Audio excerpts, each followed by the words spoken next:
Welcome back to the next class of Theory of Computation. In this class, we are going to look at another example on language specification using context-free grammar. We would be writing a context-free grammar to generate the language L equals to 0 power A, 1 power B, 2 power C, such that mod of A minus B is equals to C and the value of A, B and C all are greater than 0. As the condition is given mod of A minus B equals to C, this means that A minus B can be equal to plus minus C. And based on this, we can generate two equations that either A plus C should be equal to B or B plus C should be equal to A. One of these two conditions should be satisfied.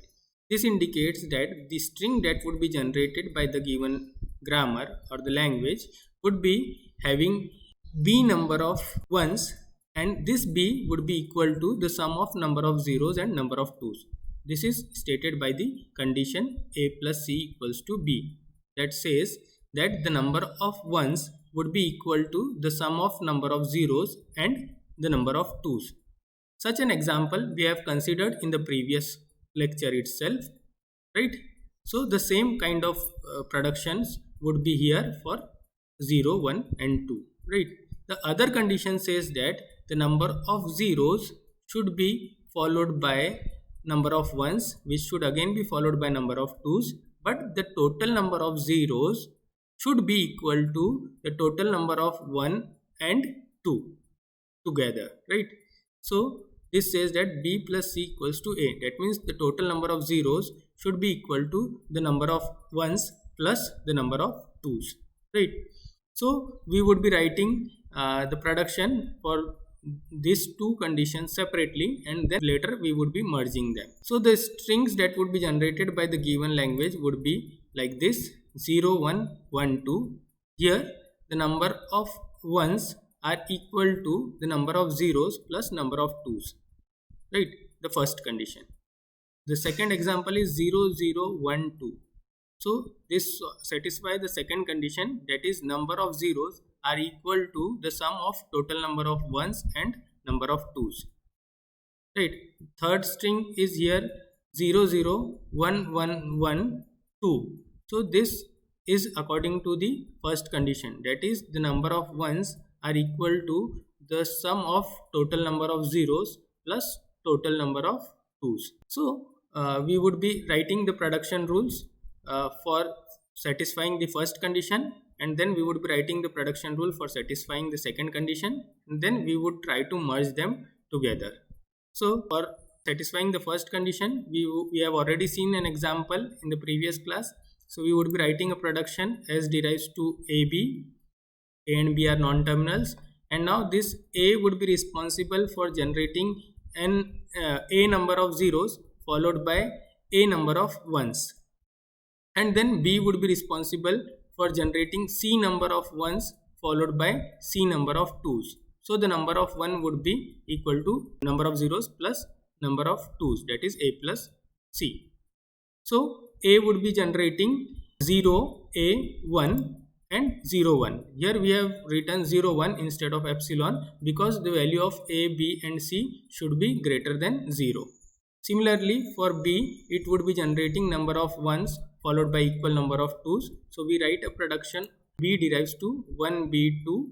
This can be repeated multiple times to generate C number of ones followed by C number of twos. And whenever it is to be terminated, we can use the production B derives to 1, 2. As A, B, C should have a value greater than 0, so we cannot use a production B derives to epsilon over here, right? So this particular set of production rules take care of the condition A plus C equals to B. Now we would be writing the production rule that would satisfy the condition B plus C equals to A. So this would be having number of zeros that would be equals to number of ones followed by number of twos. So the number of zeros would be equal to sum of number of ones and number of twos. So whenever there is a 0 added at the start, then an equivalent 2 should be added at the end, and whenever there is a 0 in between, equal number of 1 should be added before this 2, right? So we can do this by writing productions as follows, like S derives to 0 C2. So this would be generating the string like this. So this S will now be deriving to 0, then C and 2.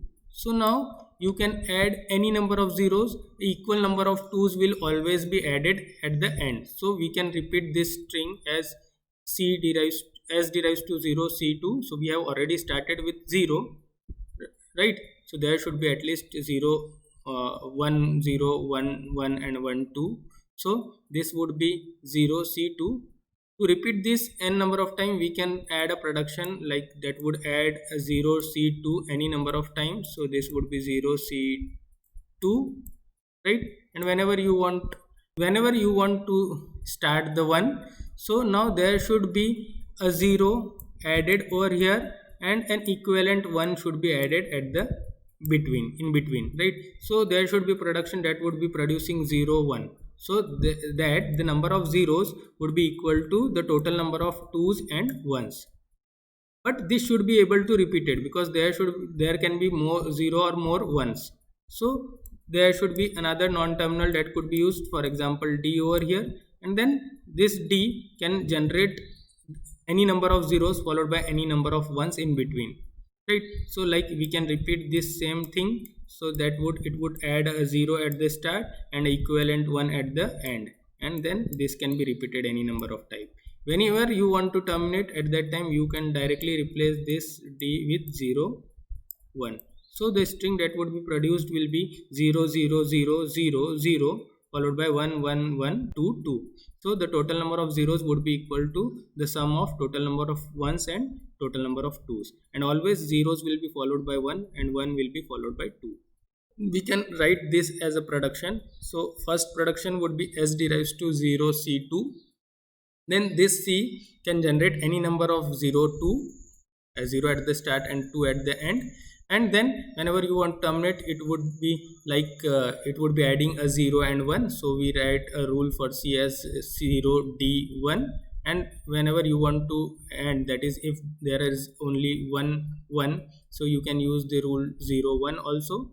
And if you want to repeat the number of zeros and 1 in between, so you can write a production D derives to 0 D1 or 0 1. This set of production now manages the condition B plus C equals to A. Thus the grammar can be represented as S capital A, capital B, capital C, capital D as the set of non-terminals, 0 1 2 as the set of terminals, P as the set of production rules, and S as the start symbol. The set of production rule is merging of these two set of productions as follows, where we have written the production for S in a common way. S derives to AB or 0 C2, A derives to 0 A1 or 0 1, B derives to 1 B2 or 1 2, C derives to 0 C2 or 0 D1 or 0 1, and D derives to 0 D1 or 0 1. Thank you. In the next class, we would be learning about simplification of context-free grammar.